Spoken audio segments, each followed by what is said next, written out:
Hey, bienvenue tout le monde. Allô, allô. Je sais que pour vous autres, c'est le midi, mais pour moi, c'est vraiment le matin. Fait que bon matin pour les nocturnals comme moi.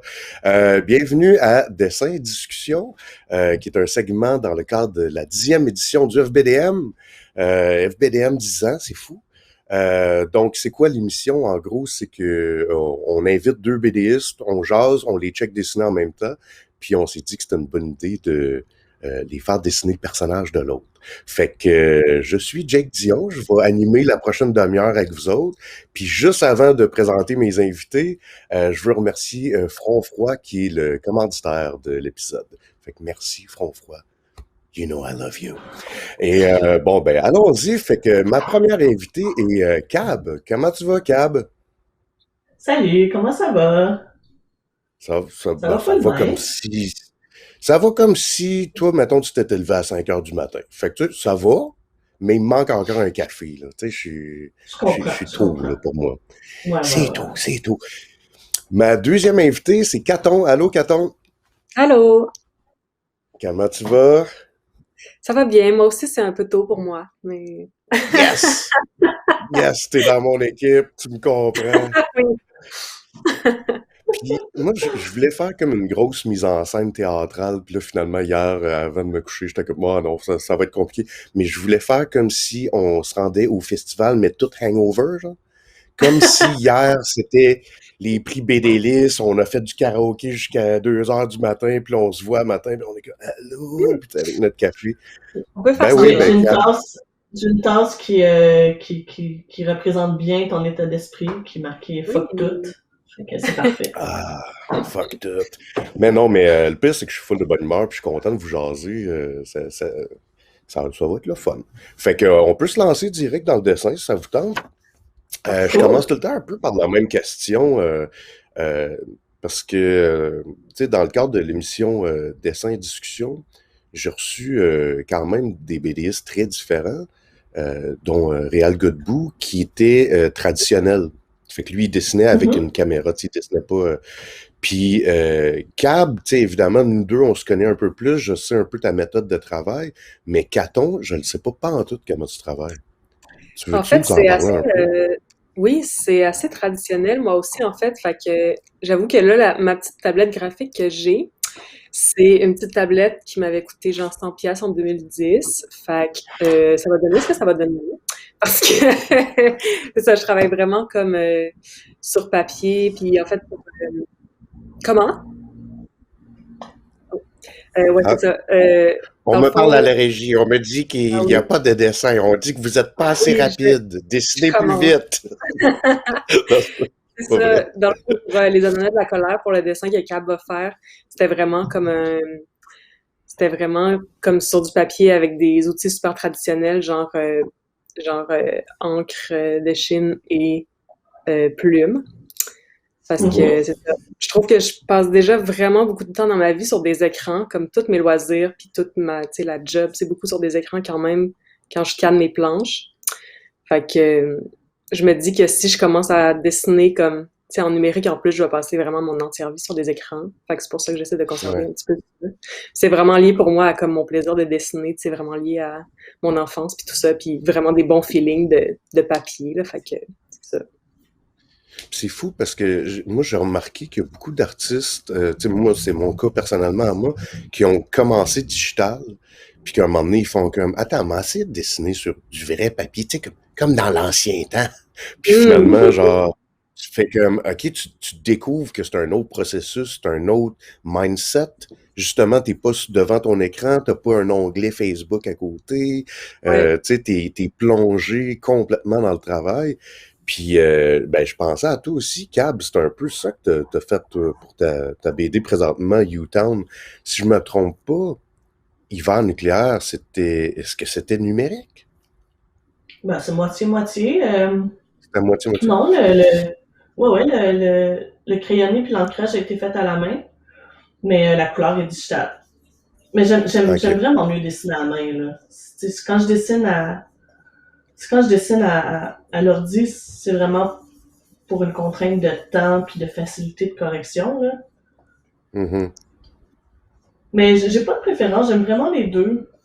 C'est, je sais pas, les deux Mais tu te médiums rappelles comme, quand on avait écouté le film Bakuman, qui était, en fait, c'est un film ah, sur des auteurs mangaka, puis il y a une ouais, séquence où il y a comme un montage, puis tes voix dessinées, puis t'entends le son de l'encre sur le papier, puis les Mmh. pages qui tournent, puis, tu sais, je me rappelle que les deux, on s'était dit que, man, cette ambiance-là, là, c'est pour ça que je vis. ah C'était ouais, comme, totalement, là. ça nous avait comme touché au bout. Puis, fait que dans le fond, Caton, toi aussi, là, c'est comme, c'est super rare que tu dessines digital. Fait que là, je sais pas lequel est lequel. Caton, t'es à droite, c'est bien ça? Je suis à gauche. Moi, je vais Ah, t'es à direct avec gauche. oui, c'est ça. Ah, ok. Puis c'est quoi les personnages que vous avez choisi de faire? Moi, je fais le Ben moi, personnage de Gab dans Hiver nucléaire. je fais Mary Ok, Pomme, la charmante petite serveuse dans les ananas de la les colère. ananas. T'as-tu considéré faire Scooby-Doo? J'ai l'impression que j'ai pas le droit. C'est trop un personnage parfait, iconique. Tu sais, Il c'est devrait y avoir un comme, crossover quand même, les deux. ouais, non, c'est ça, mais Pauvre. il est trop parfait.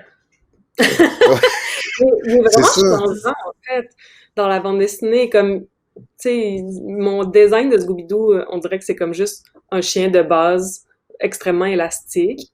Fait que comme Ouais, n'importe quel chien un peu mou que tu dessinerais, on dirait que ça marcherait. Ouais, non, c'est c'est ça. vrai. Puis, je peux pas faire autant de, je peux pas faire des personnages autant dégoulinants et suintants que ceux dans Scooby-Doo. On dirait qu'ils vont fondre. C'est vrai. C'est quoi, je sais que Cab t'avait déjà animé de quoi, ou peut-être que c'était dans le cadre d'un de tes cours, mais t'expliquais un peu, puis j'aimerais ça que tu m'en parles de c'est quoi qui fait un bon design de personnage?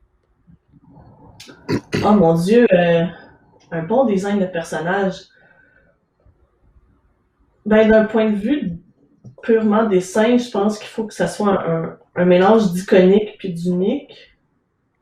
Mhm. Tu sais, faut que, faut que ce soit un personnage qu'on puisse reconnaître par sa silhouette, puis c'est des affaires très techniques, là. Mais, ouais, quelque chose qui est facile à dessiner. Tu sais, Ouais. comme à reproduire, là, pour l'auteur, je parle, là. Puis, Mais, tu ouais. sais, qu'on peut connaître facilement, mais c'est ça qui rechange. Je sais pas si vous avez déjà, dans votre jeunesse, essayé de dessiner Tintin. Tu sais, Tintin, c'est un genre de personnage qui est en silhouette, tu le reconnais tout de suite. Sauf que Ouais. tu fais une ligne un petit peu trop à droite, puis là, tu reconnais plus le personnage, là. Tu l'allonges un Mhm. peu. Tu sais, il est super tough à dessiner, Tintin. Ben, Puis, c'est comme dessiner un logo. ouais, c'est ça, exact. Puis je me C'est demandais, difficile de Caton, tu sais, dessiner des t'as un Legos. genre de... T'as un style super, justement, tu sais, comme iconique. On pourrait facilement pogner, genre, une case d'une de tes BD, puis en faire un design de t-shirt, ou en faire un, même un logo, tu sais, pour, justement, tu sais, je pense à les ananas de la colère. Il y a plein d'images là-dedans que ça fitterait full tu sais, Hmm. pour, je sais pas, un logo de t-shirt, ou genre même un logo de resto, ou de whatever, tu sais. Puis, c'est-tu comme quelque chose que tu recherches au bout, puis tu fais plein de sketchs pour arriver à un type de design, ou c'est plus comme spontané, puis ça fait partie de comment tu travailles? C'est vraiment spontané. Comme là, j'ai regardé, tu sais, quand ça commence à faire un bout, Les Années de la colère, c'était 2018, si je me trompe pas. Puis j'ai Mhm. regardé mes croquis, comme mes premiers croquis de personnages. Puis en fait, je me rends compte que faire le design des personnages, c'est comme une des étapes. Comme quand je suis rendue à ça, on dirait que c'est parce que je suis rendue à comme faire mon découpage, tu sais, dessiner. Puis c'est une des étapes sur laquelle je passe le moins de temps. Mm. Euh, je me rappelle que Sur pour le mes personnages, découpage? non, sur le design des personnages. On Ok, dirait que je ok. veux tout faire au découpage. Fait que comme je vais comme mettons pour les ananas de la colère, j'avais tout aligné mes personnages, puis là je les avais sketchés d'un coup, plus en comme en forme géométrique, parce que je voulais que comme au niveau de la forme générale, justement ils se distinguent beaucoup. Fait que là comme il y a un de mes personnages, c'est comme une petite madame vraiment vieille, c'était comme deux petites boules, une par-dessus l'autre.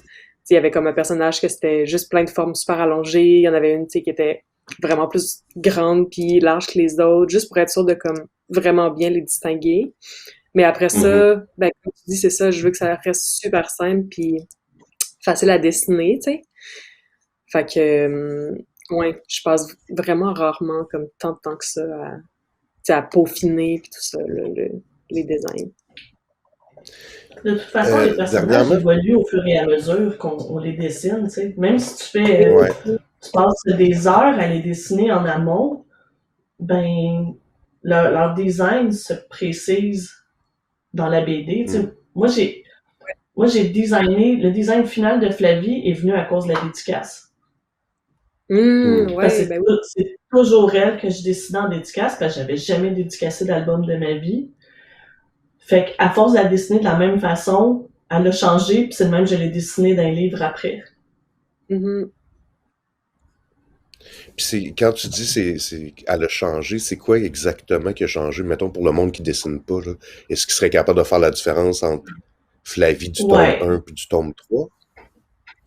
Dans le tome 1, elle a le visage vraiment rond. Elle a comme. Elle a comme. C'est ça, un rond avec des yeux, puis un nez, puis tout. Puis bon, elle a ses gros cheveux. Mais plus ça va, plus elle commence à avoir une petite joue. C'est comme Caton est en train de faire. Elle a une petite joue rebondie Ouais. Mhm. quand elle est vue de trois quarts. Puis ses cheveux commencent à. Ils commencent à devenir plus iconiques. Les couettes sont toujours à la même place. Euh, ça commence à devenir, c'est ça, plus comme un logo qu'un personnage qui change selon les scènes. Là. Puis c'est vraiment à force Mhm. de la dessiner en dédicace que c'est arrivé. Ouais, puis c'est weird parce qu'on en parlait justement d'un autre épisode. Comment en dédicace, ton cerveau, il pense pas pareil, là. T'es pas en train de penser à une Mhm. mise en scène, t'es vraiment plus en train de penser comme, comment dire, tu sais, en 2D un peu, là. Parce que Ouais. tu sais, faut que ça roule, puis il faut que t'en fasses beaucoup, puis tu sais, t'as pas le temps de penser à genre, ah, c'est quoi la perspective du visage? Faut juste que tu trouves une Mhm. manière que ça roule, puis c'est ça qui me fait penser à justement, tu sais, normalement, c'est pas positif, ça, tu sais, de penser en 2D quand tu fais de la BD. Faut que tu penses, tu sais, comme Mhm. à ta mise en scène, à ton décor et tout. Mais là, dans ce cas-là, je trouve que c'est positif, justement, de penser plus en termes de graphisme, tu sais, de quasiment comme un logo, là. Je trouve ça hot. Mais moi, c'est Là, ma Kat, formation, fait que ça va de soi, là. ouais, c'est ça, t'as un background en graphisme. Ouais. Mais vas-y, je t'ai Caton, coupé. t'as-tu un background en graphisme aussi, Caton, ou je me trompe? Moi, j'ai étudié au cégep et à l'université en arts visuels. Puis OK. ça faisait que pendant mes études, je faisais pas vraiment de bande dessinée. Tu sais, il y a des projets que j'ai faits qui étaient comme, tu sais, quand même, que je me servais du dessin vraiment plus figuratif. Mais c'est vraiment pas là que j'ai tant appris ce métier-là. C'était plus comme je faisais ça un peu à côté. Puis j'ai fait, en fait, un atelier que Jimmy Beaulieu donnait au Cégep du Vieux-Montréal, comme pas mal d'auteurs ont fait à Montréal, j'ai l'impression. Puis c'est là que j'ai comme Mhm. connu un peu, c'est ça, des auteurs, ben soit des futurs auteurs, comme par exemple Sophie Bédard qui n'avait pas encore publié à ce moment-là, elle a fait les mêmes années que moi, ou comme des auteurs, c'est ça, qui avaient déjà publié puis qui étaient amis avec Jimmy puis qui allaient juste comme pour le fun à son atelier. Puis c'est là que comme j'ai comme connu le milieu de la bande dessinée un petit peu à Montréal. J'ai commencé à comme les suivre dans des événements, puis à vouloir faire des fanzines, puis tout ça. Ça s'est fait super naturellement que, c'est ça, j'ai été comme intégré ce milieu-là parce que je trouvais que tout le monde était ben trop smart, que c'était vraiment le fun. Ouais. Non, c'est vrai qu'il y a quelque chose, puis tu sais, ça fit pour les gens qui écoutent présentement, qui sont habitués à venir au festival. C'est vrai que il y a quelque chose de vraiment cool entre voir des artistes qui se connaissent tous entre eux autres, que justement, tu sais, mon gag de arriver hangover, ben tu sais, on le sait qu'on aurait été ensemble quelque part, probablement à la banquise après, ou tu sais, pas la banquise, la quincaillerie, c'est ça. C'est le bar, c'est la quincaillerie, hein. Oui, Ouais. mais La la banquise, banquise, c'est c'est la poutine. de la poutine, fait que Oui, Ouais. ça c'est ça, ouais. Euh, on a parlé avec Jean-Pauline puis Réal Godbout de acting.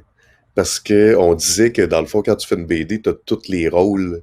Mettons que ce serait un film, t'aurais tous les rôles. Tu es autant réalisateur que directeur photo, que maquilleur, costumier, whatever, éclairagiste. Puis Jean-Paul, il parlait de l'importance de l'acting, parce qu'il dit on est aussi acteur. Tu sais. Mhm. Puis, Ouais. puis là, moi je pense à Caton, t'as un acting dans ta BD, c'est probablement un des actings qui me fait le plus rire. Puis, je ne suis pas capable de comprendre, mais t'as fait un strip dernièrement.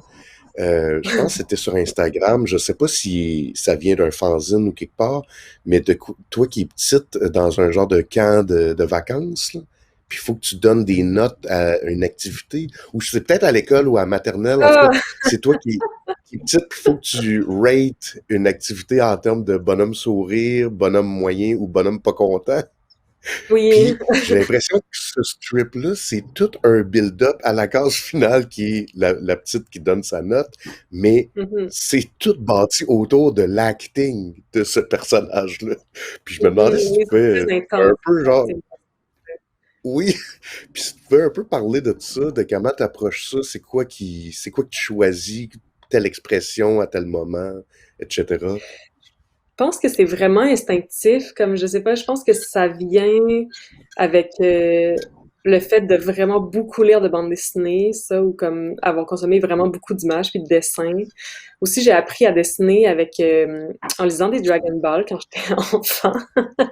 Puis je sais Hmm. pas, c'est dans ce genre de manga-là, les expressions faciales sont tellement intenses, puis tellement exagérées. Je me souviens que c'était vraiment quelque chose que j'aimais beaucoup dessiner quand j'étais enfant, tu sais, essayer de reproduire ces expressions faciales-là, puis je sais pas, ça l'a vraiment construit pour moi toute une imagerie. Fait qu'après ça, là, mon style a comme quand même beaucoup évolué depuis ce temps-là. Tu sais, au début, je pense que c'était plus proche du manga, puis là, c'est devenu quelque chose d'autre, mais je pense que ça reste ça, le fait de, c'est ça que sans le vouloir, comme tout le temps, pas vraiment dans la caricature, mais vraiment comme c'est ça, expressif. C'est quelque chose que j'aime vraiment beaucoup dessiner aussi. Je trouve que ça m'apporte beaucoup de satisfaction quand comme j'ai quelque chose en tête, comme un certain feeling, puis là, je suis capable de le mettre sur papier. Puis aussi, je pense que c'est dans les choses que je lis, c'est quelque chose qui me fait vraiment rire. Fait que, ouais, c'est J'ai instinctivement ça l'impression, que je vais j'ai- dire, là. dis-moi si je suis dans le champ ou non, là, mais moi j'ai l'impression que il y a des expressions parfois qui te font rire toi-même, genre.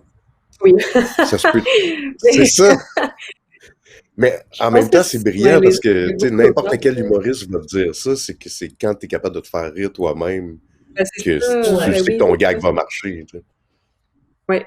Oui, puis même, c'est vraiment important pour moi de me rappeler de ces affaires-là, comme ça prend tellement de temps pour faire une bande dessinée, comme ça, tu sais, on peut passer comme un an sur un livre. Puis au moment, tu sais, de scénariser ou de découper, tu sais, je conçois des blagues comme soit visuelles ou, tu sais, à l'écriture qui vont me faire rire. Puis après ça, c'est vraiment important pour moi de me rappeler qu'est-ce qui m'a fait rire au moment où je l'ai fait, parce qu'on vient tellement écœuré de lire notre propre travail.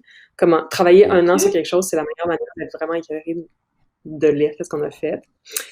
Fait que c'est ça, ces moments-là où est-ce que je me rappelle que j'ai ri, faut comme presque j'ai une note des fois où comme que tu sais je m'en rappelle puis que je fasse confiance que c'est ça à mon opinion de quand je l'ai fait, tu sais. C'est vraiment bon signe Mm. quand ça m'a fait rire sur le coup, là. C'est hot. Est-ce qu'il nous reste encore un peu de temps? J'allais me lancer dans une autre question.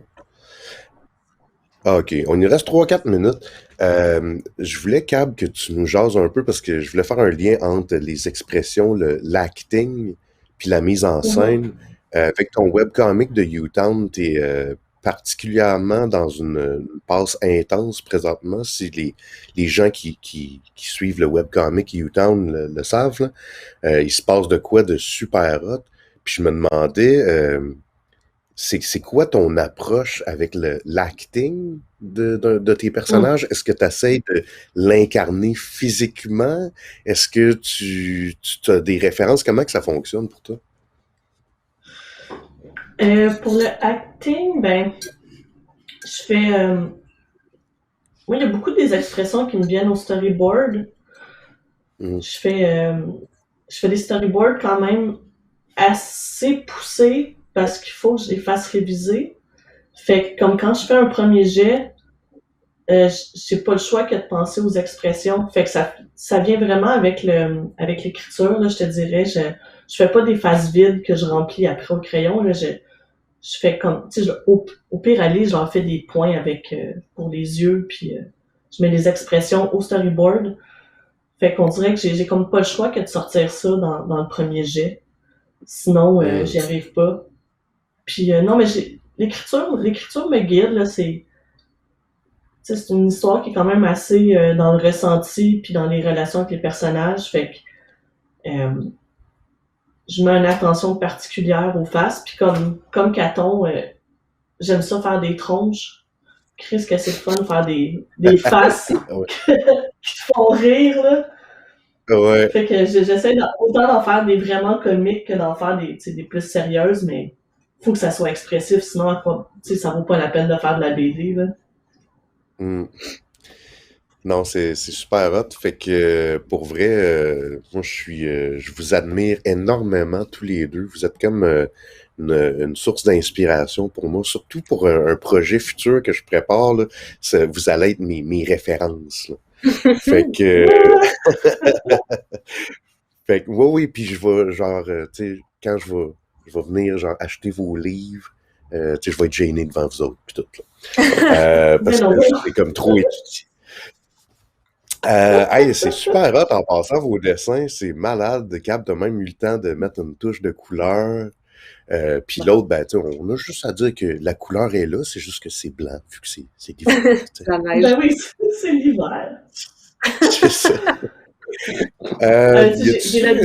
J'ai beaucoup l'habitude, là. La quoi? Là, on se dirige vers. Allez-y, vas-y. Non, vas-y. Non, vas-y.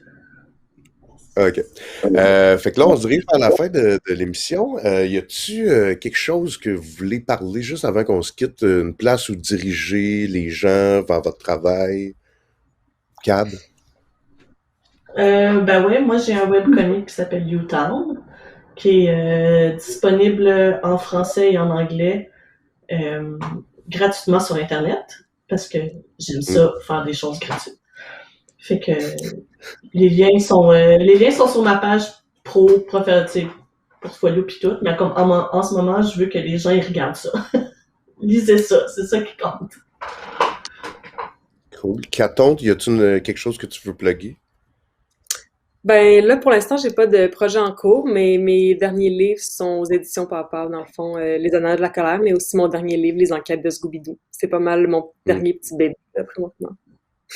Ouais, puis c'est tout qu'un bébé en plus. Il est extraordinaire. T'as envie de le prendre dans tes bras, là, puis d'y chanter une petite chanson pour l'endormir. Puis moi, je conseille aux gens aussi d'aller te suivre, Caton, sur Instagram, parce que justement, tu vas poster souvent des petites BD ou des extraits de trucs. Ouais. C'est vraiment... c'est super bon. Fait que, hey, merci à vous deux. Merci d'avoir fait ça avec moi. J'ai vraiment Merci beaucoup. trippé, c'était cool.